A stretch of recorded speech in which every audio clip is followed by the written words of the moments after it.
Hello guys, I have a dishwasher Electrolux ESM64840SX, and today I will tell you what you should do before the first use.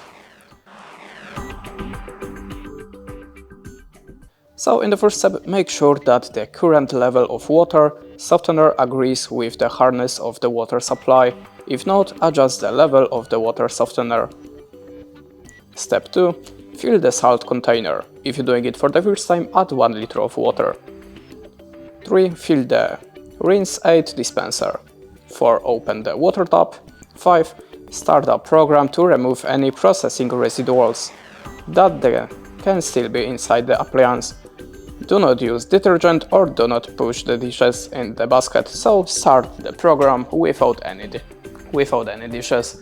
And that's it. Thanks for watching, leave us a like or a comment, and goodbye.